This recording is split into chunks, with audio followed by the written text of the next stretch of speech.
All right, we are here for We Records 21 through 25. Don't forget, if you want the videos so you can read along, TommySalmons.com. And you can catch all my podcasts and everything I do at TommySalmons.com. That'll lead you straight to my Substack. You can subscribe for free, or you can choose to donate monthly, and I will take your money. I am perfectly happy with that. And Scott Horton Academy is up and running. So go check out the Scott Horton Academy. You can find links at the libertarianinstitute.org or I think it's scotthortonacademy.org or com. I can tell you. I should have had this pulled up already. Shouldn't I have? Shouldn't I have? I should have. But yep, he's got a lot of courses already up at the Scott Horton Academy. And yeah, it's scotthortonacademy.com. He's got a lot of courses already up there and he's got more to come. You can get yearly subscriptions or lifetime subscriptions or whatever subscription type you prefer. So go to scotthortonacademy.com. I should know that by now. All right. So we are beginning. Record 21. The duty of an author. The ice swells. The most difficult love. Yesterday was her day, and again she did not come. Again there came her incoherent note, explaining nothing. But I am tranquil, perfectly tranquil. If I act as I am told to do in the note, if I go to the controller on duty, produce the pink check, and then having lowered the curtains, if I sit alone in my room, I do all this not because I have no power to act contrary to her desire. That seems funny. Decidedly not. It is quite simple. Separated from all curative, plaster like smiles, I am enabled quietly to write these very lines. This first. And second, I am afraid to lose in her. In I 330, perhaps the only clue I shall ever have to an understanding of all the unknowns, like the story of the cupboard or my temporary death, for instance. To understand, to discover these unknowns as the author of these records, I feel to be my simple duty. Moreover, the unknown is naturally the enemy of man, and Homo sapiens only then becomes man in the complete sense of the word, when his punctuation includes no question marks, only exclamation points, commas, and periods. Thus guided by what seems to me my simple duty as an author, I took an arrow today at 16 o'clock and went to the ancient house. A strong wind was blowing against me. The arrow advanced with difficulty through the thicket of air.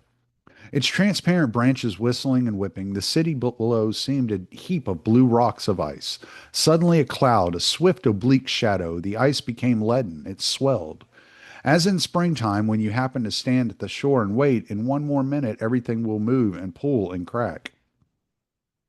But the minute passes and the ice remains motionless. You feel as though you yourself are swelling. Your heart beats more restlessly, more frequently. But why do I write about all this? And whence all these strange sensations? For is there such an iceberg as could ever break the most lucid, solid crystal of our life? At the entrance of the ancient house, I found no one. I went around it and found the old janitress near the green wall.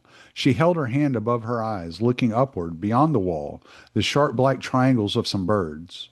They would rush, cawing, in an onslaught on the invisible fence of electric waves, and as they felt the electricity against their breasts, they would recoil and soar once more beyond the wall. I noticed oblique, swift shadows on the dark, wrinkled face, a quick glance at me. Nobody here. Nobody. Nobody. No. And no use coming here. In what respect is it no use? And what a strange idea to consider me somebody's shadow. Perhaps all of you are only my shadows. Did I not populate these pages, which only recently were white quadrangular deserts with you? Without me, could they, whom I shall guide over the narrow path of my lines, could they ever see you? Of course, I did not say all this to the old woman. From experience, I know that the most torturing thing is to inoculate someone with a doubt as to the fact that he or she is a three dimensional reality and not some other reality. I remarked only, quite dryly, that her business was to open the gate, and she let me into the courtyard. It was empty, quiet. The wind remained beyond the walls, distant as on that day when, shoulder to shoulder, two like one, we came out from beneath, from the corridors, if it ever really happened. I walked under stone arches. My steps resounded against the damp vaults and fell behind me, sounding as though someone were continually following me. The yellow walls with patches of red brick were watching me through their square spectacles, windows watching me open the squeaky doors of a barn, look into corners, nooks, and hidden places.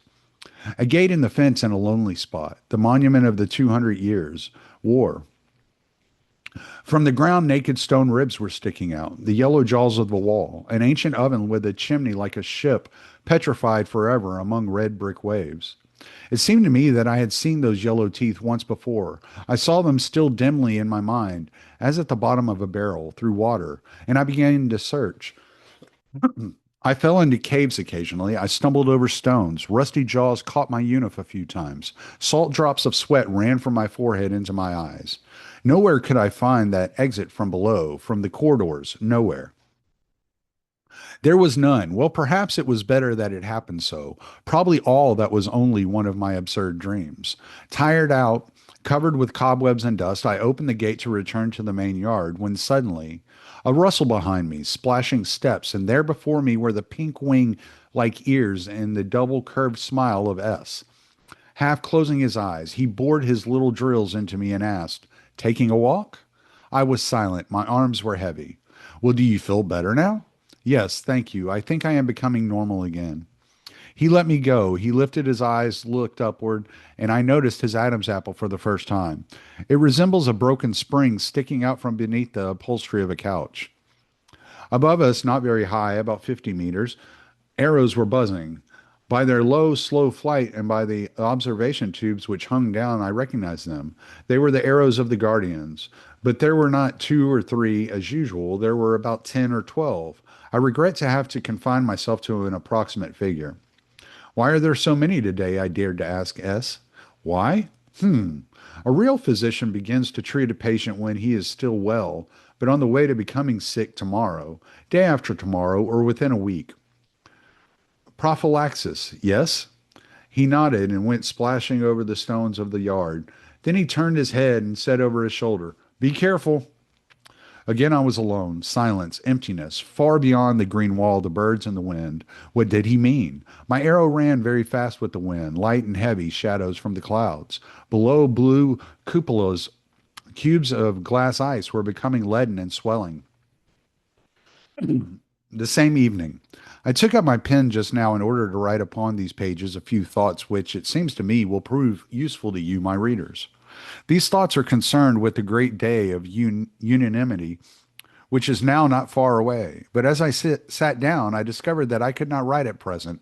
Instead, I sit and listen to the wind beating the glass with its dark wings. All the while, I am busy looking about and I am waiting, expecting what? I do not know. So I was very glad when I saw the brownish pink gills enter my room. Heartily glad, I might say. She sat down and innocently smoothed a fold of her uniform that fell between her knees, and very soon she pasted upon me, all over me, a host of smiles, a bit of a smile on each crack of my face, and this gave me pleasant sensations, as if I were tightly bound like an infant of the ancients in a swaddling cloth. Imagine, today when I entered the classroom, she works in the child education refinery. I suddenly noticed a caricature upon the blackboard. Indeed, I assure you, they had pictured me in the form of a fish. Perhaps I really— "No, no, why do you say that?" I hastily exclaimed.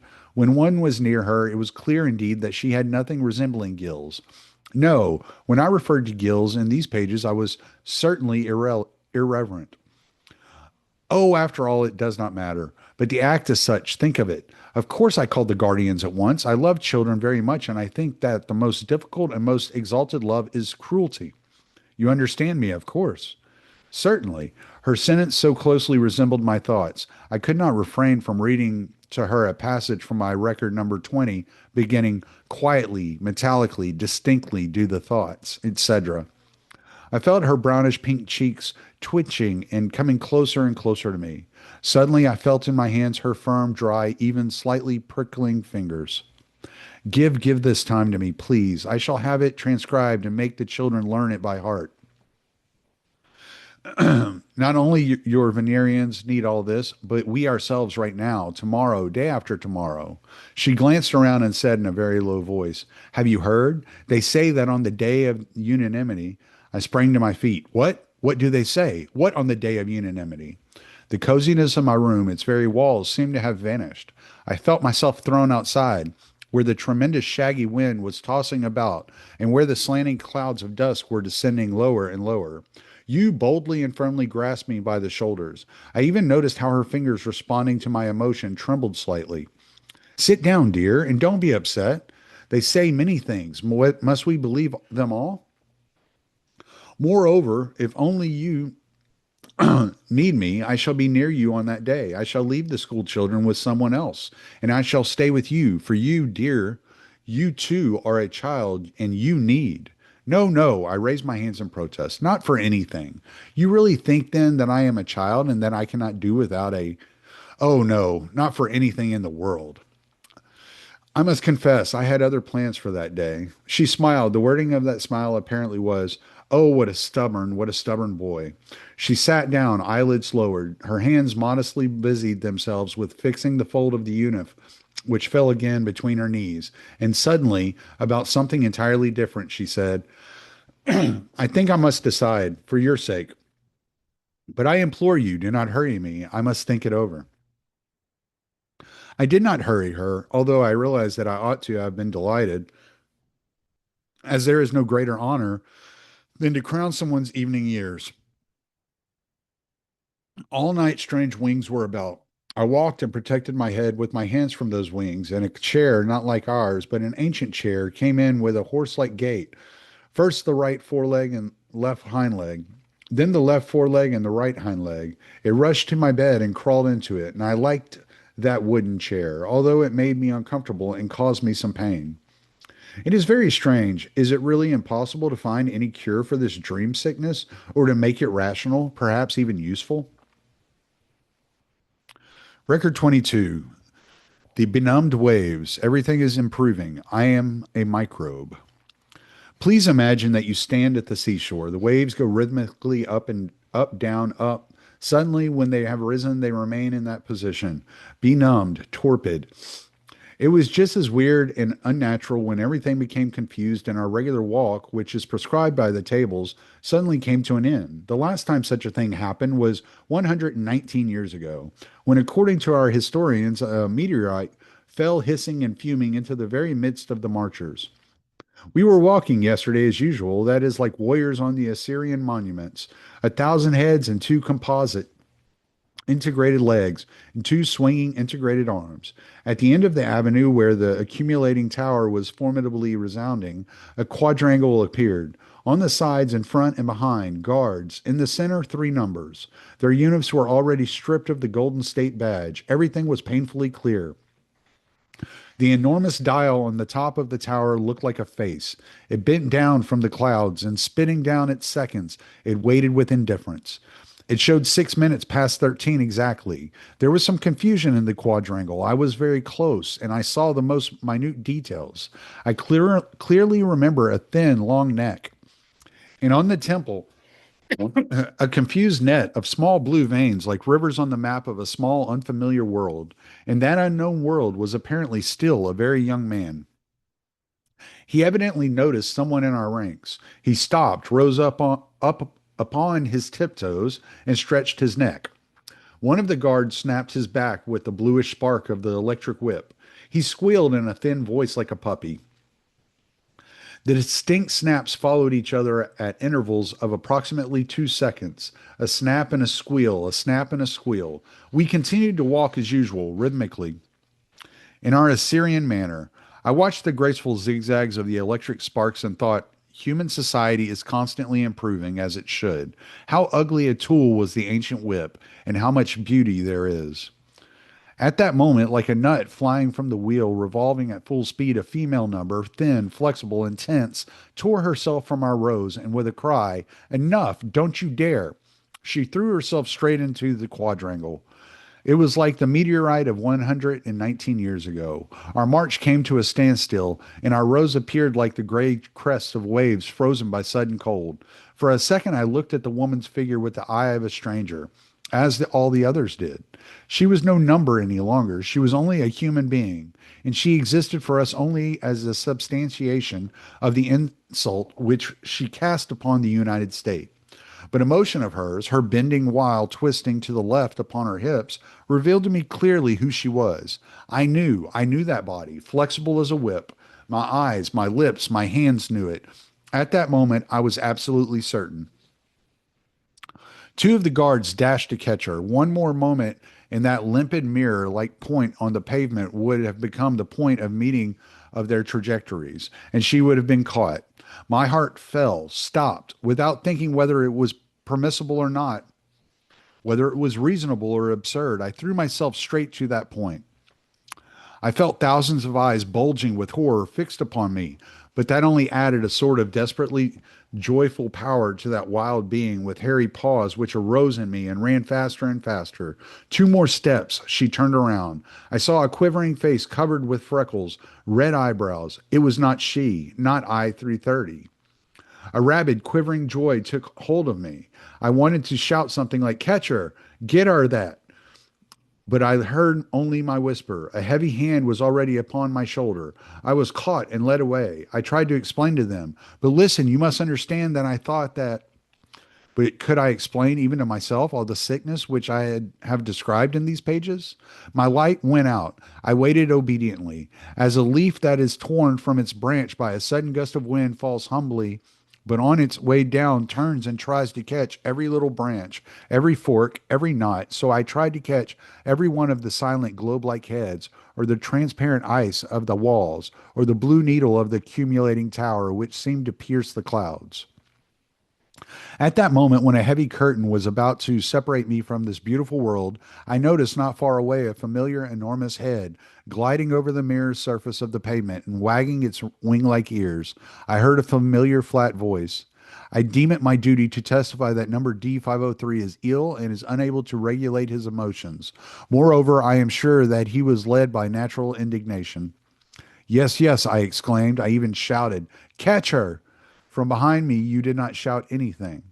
No, but I wanted to. I swear by the well doer, I wanted to.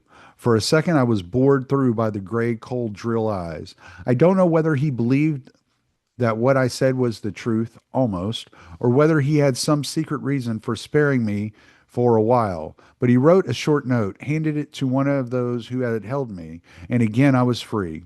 That is, I was again included in the orderly, endless Assyrian rows of numbers. The quadrangle, the freckled face, and the temple with the map of blue veinlets disappeared forever around the corner. We walked again, a million headed body, and in each one of us resided that humble joyfulness with which, in all probability, molecules, atoms, and phagocytes live. I guess that's how you say that. In the ancient days, the Christians understood this feeling.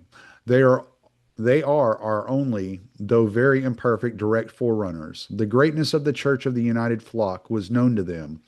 They knew that resignation is virtue and pride a vice, that we is from God, I from the devil. I was walking, keeping step with the others, yet separated from them. I was still trembling from the emotion just felt, like a bridge over which a thundering ancient steel train has passed a moment before. I felt myself. To feel oneself, to be conscious of one's personality, is the lot of an eye inflamed by a cinder, or an infected finger, or a bad tooth. A healthy eye or finger or tooth is not felt. It is non existent, as it were. Is it not clear, then, that consciously of oneself is a sickness?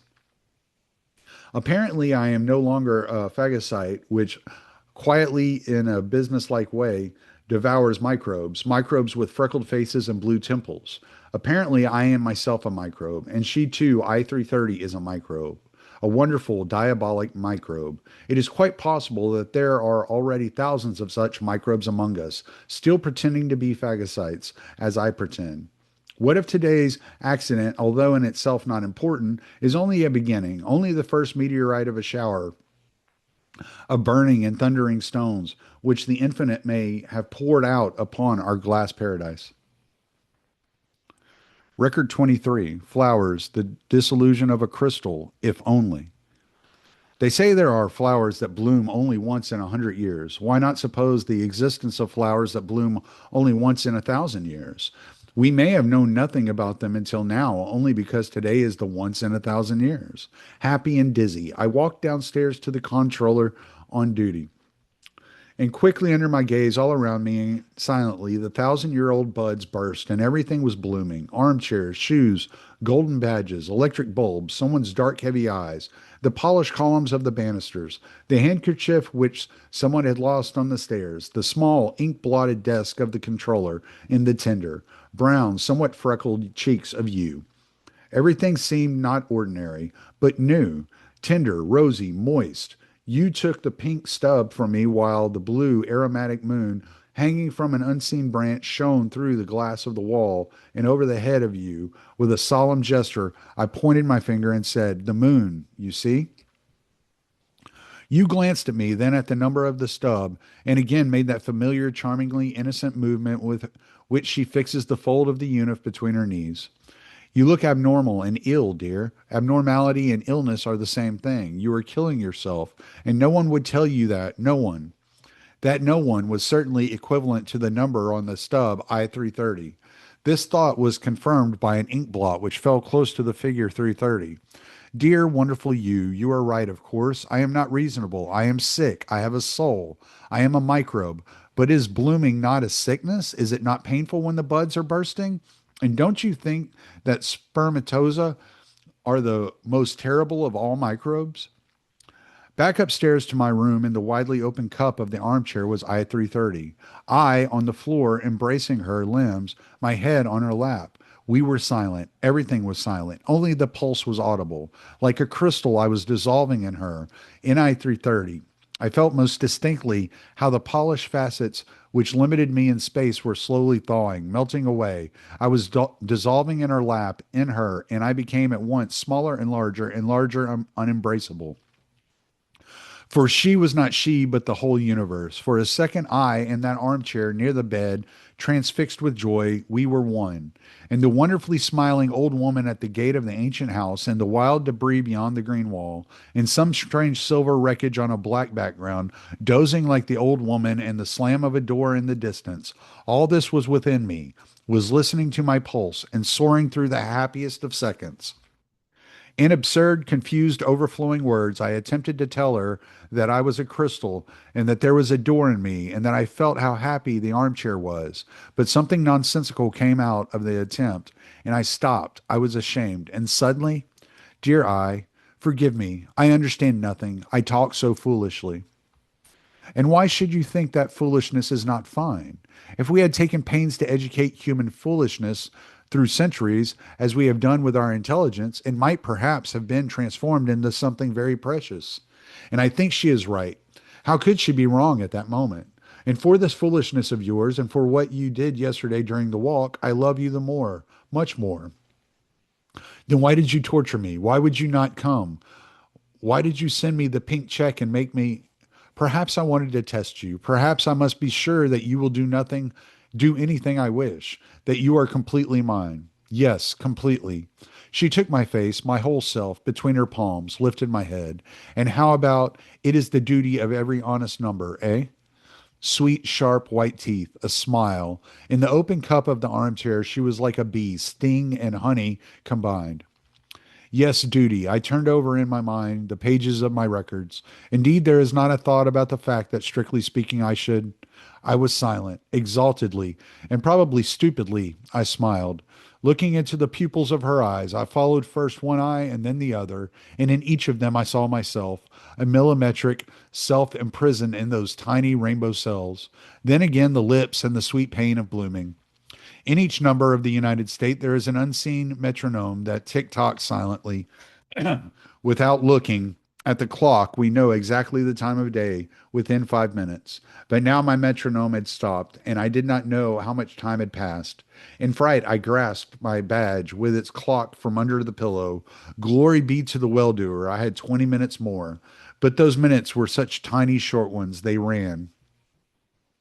And I wanted to tell her so many things. I wanted to tell her all about myself, about the letter from O, and about that terrible evening when I gave her a child, and for some reason also about my childhood, about our mathematician Plapa, and about the square root of -1, and how when I attended the glorification on the day of unanimity for the first time in my life, I wept bitterly because there was an ink stain on my unif on such a holy day.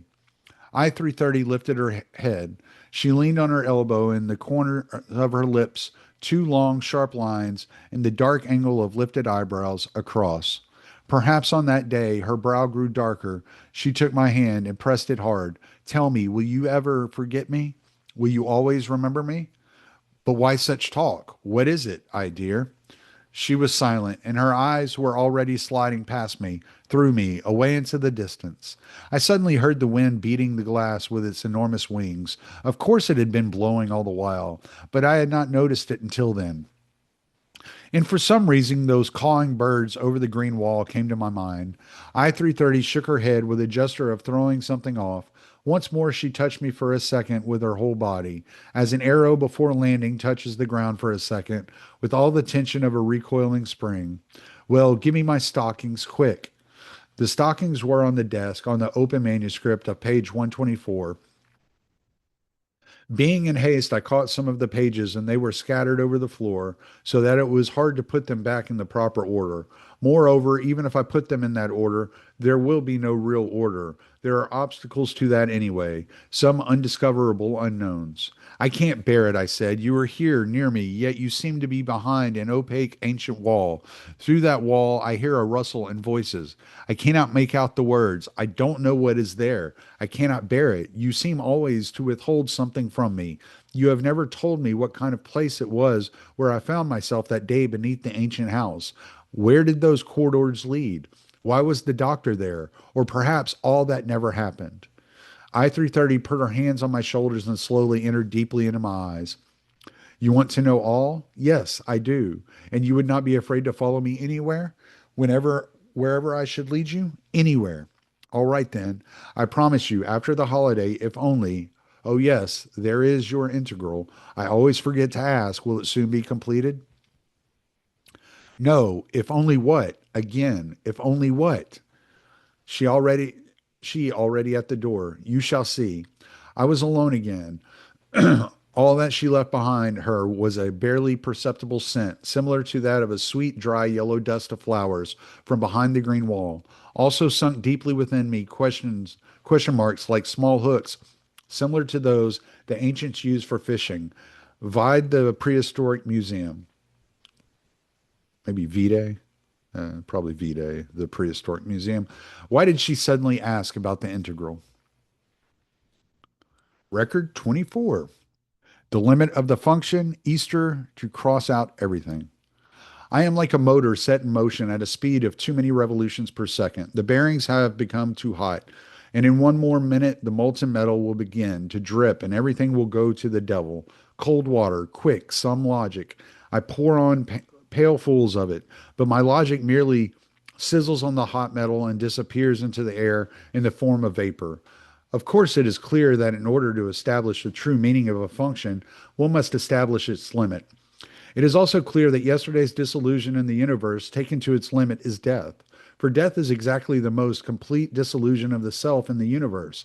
Hence, L equals F. D. Love is the function of death.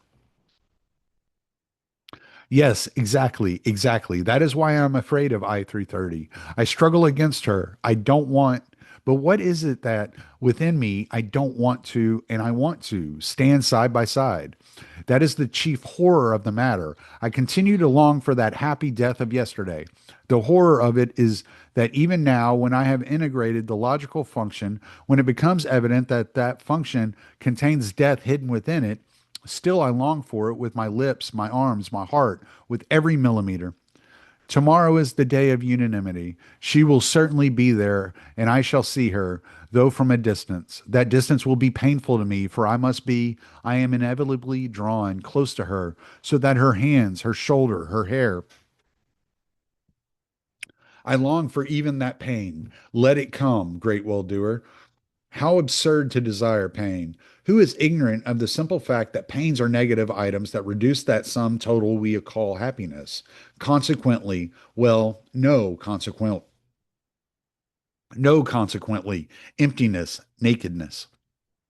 The same evening, through the glass wall of the house, I see a disquieting, windy, feverishly pink sunset. I move on my armchair to avoid that pinkness and turn over these pages, and I find I am forgetting that I write this not for myself, but for you, unknown people whom I love and pity, for you who still lag centuries behind below. Let me tell you about the day of unanimity, about that great day. I think it is for us what Easter was for the ancients. I remember I used to prepare an hour calendar on the eve of that day. Solemnly, I would cross out every time the figure of the hour elapsed. Nearer by 1 hour less to wait. If I were certain that nobody would discover it, I assure you I should now to make out such a calendar and carry it with me, and I should watch how many hours remain until tomorrow, when I shall see, at least from a distance, excuse me, I was interrupted. They brought me a new uniform from the shop. As is customary, new uniforms are given to us for tomorrow's celebration. Steps in the hall, exclamations of joy, noises. I shall continue. Tomorrow I shall see the same spectacle which we see year after year, and which always awakes in us fresh emotions, as if we saw it for the first time, an impressive throng of piously lifted arms. Tomorrow is the day of yearly election of the well-doer. Tomorrow we shall again hand over to our well-doer the keys to the impregnable fortress of our happiness. Certainly this in no way resembles the disorderly, unorganized elections days of the ancients, on which it seems so funny. They did not even know in advance the results of the election. To build a state on some non discountable contingencies, to build blindly, what could be more nonsensical? Yet centuries had to pass before this was understood.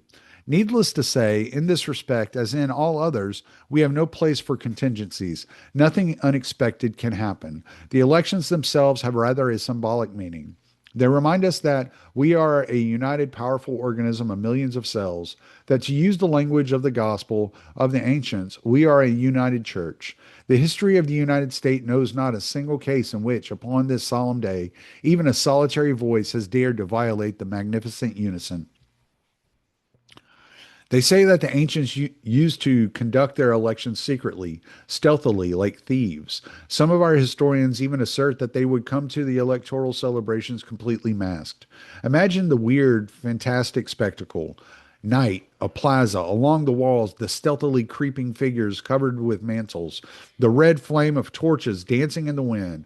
Why was such secrecy necessary? It has never been satisfactorily explained. Probably it resulted from the fact that elections were associated with some mystic and superstitious, perhaps even criminal ceremonies. We have nothing to conceal or to be ashamed of. We celebrate our election openly, honestly, in daylight. I see them all vote for the well-doer, and everybody sees me vote for the well-doer. How could it be otherwise, since all and I are one? We. How ennobling. Oh, that's weird. How ennobling, sincere, lofty this is, compared with the cowardly, thievish secrecy of the ancients, and how much more expedient for even admitting for a moment the impossible that is the outbreak of some dissonance in our customary unity. Our unseen guardians are always right there among us, are they not, to register the numbers who might fall into error and save them from any further false steps? The United States is theirs, the numbers, and besides, through the wall to my left, a she number before the mirror door of the closet. She is hastily unbuttoning her uniform. For a second, swiftly, eyes, lips, too sharp, pink, the curtains fell. Within me, all that happened yesterday instantly awoke, and now I no longer know what I meant to say by besides. I no longer wish to, I cannot. I want one thing. I want I 330. I want her every minute. every second to be with me, with no one else. All that I wrote about unanimity is of no value. It is not what I want. I have no desire to cross it out, to tear it to pieces and throw it away. For I know, be it a sacrilege, yet it is the truth, that a glorious day is possible only with her and only when we are side by side, shoulder to shoulder. Without her, tomorrow's sun will appear to me only as a little circle cut out of a tin sheet, and the sky a sheet of tin painted blue. And I myself, I snatched the telephone receiver. I-330, are you there? Yes, it is I. Why so late? Perhaps not too late yet. I want to ask you. I want you to be with me tomorrow, dear. I said dear in a very low voice, and for some reason a thing I saw this morning at the docks flashed through my mind. Just for fun, someone had put a watch under the 100-ton sledgehammer, a swing, a breath of wind in the face, and the silent 100-ton knife-like weight on the breakable watch. A silence. I thought I heard someone's whisper in I-330's room. Then her voice. No, I cannot. Of course you understand that I myself. No, I cannot. Why? You shall see tomorrow. Night. Record 25. Excuse me. The descent from heaven, the greatest catastrophe in history then known, is ended. At the beginning, all arose, and the hymn, like a solemn mantle, slowly waved above our heads. Hundreds of tubes of the musical tower, and millions of human voices. For a second, I forgot everything. I forgot that alarming something at which I-330 had hinted in connection with today's celebration. I think I even forgot about her. At that moment, I was the very same little boy who once wept because of a tiny ink stain on his uniform, which no one else could see. Even if no one else sees that, I am covered with black, ineffaceable stains. I know it, don't I? I know that there should be no place for a criminal like me among these frank, open faces. What if I should rush forward and shout out everything about myself all at once? The end might follow. Let it happen. At least for a second, I would feel myself clear and clean and senseless, like that innocent blue sky. All eyes were directed upward, and the pure morning blue, still moist with the tears of night, a small dark spot appeared. Now it was dark, now bathed in the rays of the sun. It was he, descending to us from the sky. He, the new Jehovah, in an arrow. He, as wise and as lovingly cruel as the Jehovah of the ancients, nearer and nearer. He came, and higher toward him were drawn millions of hearts. Already he saw us, and in my mind with him I looked over everything from the heights, concentric circles of stands marked with dotted blue lines of units, like circles of a spider web strewn with microscopic suns, the shining badges. And in the center the wise white spider would soon occupy his place, the well-doer clad in white, the well-doer who wisely tangled our hands and feet in the salutary net of happiness. His magnificent descent from the sky was accomplished. The brassy hymn came to silence. All sat down. At once I perceived that everything was really a very thin spider web, the threads of which were stretched tense and trembling. And it seemed that in a moment those threads might break in something improbable. I half rose and looked around, and I met many lovingly worried eyes which passed from one face to another. I saw someone lifting his hand and almost imperceptibly waving his fingers. He was making signs to another. The latter replied with a similar finger sign, and a third. I understood they were the guardians. I understood they were alarmed by something. The spider web was stretched and trembling, and within me, as if tuned to the same wavelength within me, there was a corresponding quiver. On the platform, a poet was reciting his pre-electoral ode. I could not hear a single word. I only felt the rhythmic swing of the hexametric pendulum, and with its every motion I felt now nearer and nearer. There was approaching some hour set for. I continued to turn over face after face like pages, but I could not find the one, the only one I was seeking, the one I needed to find at once, as soon as possible, for one more swing of the pendulum, and it was he. Certainly it was he. Below, past the main platform, gliding over the sparkling glass, the ear wings flapped by. The running body gave a reflection of a double curved S, like a nose which was rolling towards some of the intricate passages among the stands. S, I-330. There is some thread between them. I have always felt some thread between them. I don't know yet what that thread is, but someday I shall entangle it. I fixed my gaze on him. He was rushing farther away.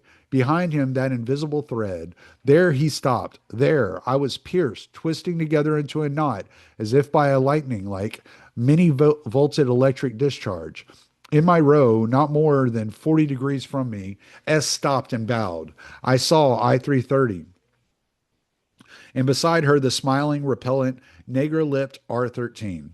My first thought was to rush to her and cry, "Why with him? Why did you not want?" But the salutary, invisible spiderweb bound fast my hands and feet, so grating my teeth. I sat stiff as iron, my gaze fixed upon them, a sharp physical pain at my heart. I remember my thought: if not physical causes produce physical pain, if non physical causes produce physical pain, then it is clear that I regret that I did not come to any conclusion. I remember only that something about heart flashed through my mind, a purely nonsensical ancient expression. His heart fell into his boots, passed through my head. My heart sank. The hexameter came to an end. It was about to start. What it? The 5 minute pre election recess established by custom. The custom established pre electional silence. But this time it was not that pious, really prayer like silence that it usually was. This time it was like the ancient days when the sky, still untamed, would roar from time to time with its storms. It was like the lull before the storm of the ancient days. The air seemed to be made of transparent, vaporized cast iron. You wanted to breathe with your mouth wide open. My hearing, intense to the point of pain, registered from behind a mouse like, gnawing, worried whisper. Without lifting my eyes, I saw those two, I 330 and R 13, side by side, shoulder to shoulder, and on my knees, my trembling, foreign, hateful, hairy hands. Everybody was holding a badge with a clock in his hands. 1, 2, 3, 5 minutes. From the main platform, a cast iron slow voice. Those in favor shall lift their hands. If only I dared look straight into his eyes as I always had. If only I could think devotedly. Here I am, my whole self. Take me. But now I did not dare. I had to make an effort to raise my hand as if my joints were rusty. The whisper of millions of hands, someone subdued. Ah, and I felt something was coming, falling heavily, but I could not understand what it was, and I did not have the strength or courage to take a look. Those opposed? This was always the most magnificent moment of our celebration. All would remain sitting motionless, joyfully bowing their heads under the salutary yoke of that number of numbers. But now, to my horror again, I heard a rustle, light as a sigh, yet it was even more distinct than the brass tube of the hymn. Thus, the last sigh in a man's life. Around him, people with their faces pale and with drops of cold sweat upon their foreheads. I lifted my eyes and it took 1/100th of a second only. I saw thousands of hands arise, opposed, and fall back. I saw the pale, cross marked face of I 330 in her lifted hand. Darkness came upon my eyes. Another 100th of a second, silence, quiet, the pulse. Then, as if at the sign of some mad conductor, from all over the stands, a rattling, a shouting, a whirlwind of eunuchs lifted by the rush, the perplexed figures of the guardians running to and fro, someone's heels in the air near my eyes, and close to those heels, someone's wide open mouth tearing itself in an inaudible scream. For some reason, this picture remains particularly distinct in my memory. Thousands of mouths noisily yelling, as if on the screen of a monstrous cinema, also as if on a screen somewhere below at a distance, for a second, 090, pressed against the wall in a passage, her lips white, defending her abdomen with her crossed arms. She disappeared as if washed away by a wave, or else I simply forgot her because this was not on the screen anymore, but within me, within my compressed heart, within the rapidly pulsating temples. Over my head, somewhat to the left, R 13 suddenly jumped upon a bench, all sprinkling red, rabid. In his arms was I 330, pale, her uniform torn from shoulder to breast, red blood on white. She held him firmly around the neck, and he, with huge leaps from bench to bench, repellent and agile, like a gorilla, was carrying her upward away. As if it were in a fire of ancient days, everything became red around me. Only one thing in my head to jump after them, to catch them. At this moment, I cannot explain to myself the source of that strength within me. But like a battering ram, I broke through the crowd, over somebody's shoulders, over a bench, and I was there in a moment and caught R13 by the collar. Don't you dare, I say, immediately. Fortunately, no one could hear my voice as everyone was shouting and running. Who is it? What is the matter? What? R13 turned around. His sprinkling lips were trembling. He apparently thought it was one of the guardians. I do not want, I won't allow, put her down at once. But he only sprinkled angrily with his lips, shook his head, and ran on. Then I am terribly ashamed to write all this down, but I believe I must, so that you, my unknown readers, may make a complete study of my disease. Then I hit him over the head with all my might. You understand? I hit him. This I remember distinctly. I remember also a feeling of liberation that followed my action, a feeling of lightness in my whole body. I 330 slid quickly out of his arms. Go away, she shouted to R. Don't you see that he. I think that was supposed to say go. R13. So it would be go away, she shouted to R. Don't you see that he. Go. R13 showed his white Negro teeth, sprinkled into my face some word, dived down and disappeared. And I picked up I 330, pressed her firmly to myself, and carried her away. My heart was beating forcibly. It seemed enormous. And with every beat, it would splash out such a thundering, such a hot, such a joyful wave, a flash. Let them below there, let them toss and rush and yell and fall. What matter if something has fallen, if something has been shattered to dust? Little matter, only to remain this way and carry her, carry and carry. The same evening, 22 o'clock. I hold my pen with great difficulty. Such an extraordinary fatigue after all the dizzying events of this morning. Is it possible that the strong, salutary, centuries old walls of the United States have fallen? Is it possible that we are again without a roof over our heads, back in the wild state of freedom like our remote ancestors? Is it possible that we have lost our well doer? Opposed? On the day of the unanimity? Opposed? I am ashamed of them, painfully, fearfully ashamed. But who are they? And who am I? They, we, do I know? I shall continue. She was sitting where I had brought her, on the uppermost glass bench, which was hot from the sun. Her right shoulder and the beginning of the wonderful and incalculable curve were uncovered, an exceedingly thin serpent of blood. She seemed not to be aware of the blood or that her breast was uncovered. No, I will say rather, she seemed to see all that and seemed to feel that it was essential to her, that if her uniform had been buttoned, she would have torn it open. She would have. And tomorrow she breathed the words through sparkling white clenched teeth.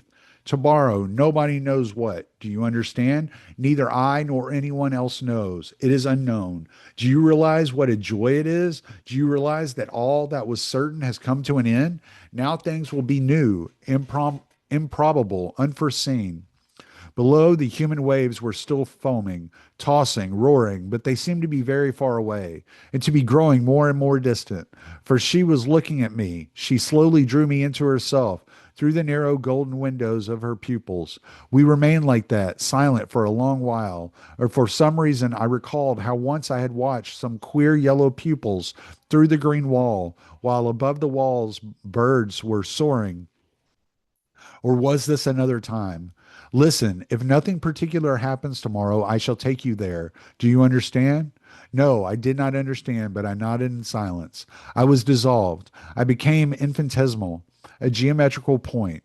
After all, there is some logic, a peculiar logic of today, in this state of being a point. A point has more unknowns than any other entity. If a point should start to move, it might become thousands of curves or hundreds of solids. I was afraid to budge. What might I have become if I had moved? It seemed to me that everybody, like myself, was afraid, now of even the most minute emotions. At this moment, for instance, as I sit and write, everyone is sitting hidden in his glass cell, expecting something. I do not hear the buzzing of the elevators. Usually at this hour, or laughter, or steps. From time to time, numbers pass in couples through the hall, whispering on tiptoe. What will happen tomorrow? What will become of me tomorrow? All right. We will be back with we next week. I appreciate y'all listening, and I hope y'all are still enjoying this. We have a couple more weeks of the this novel to go.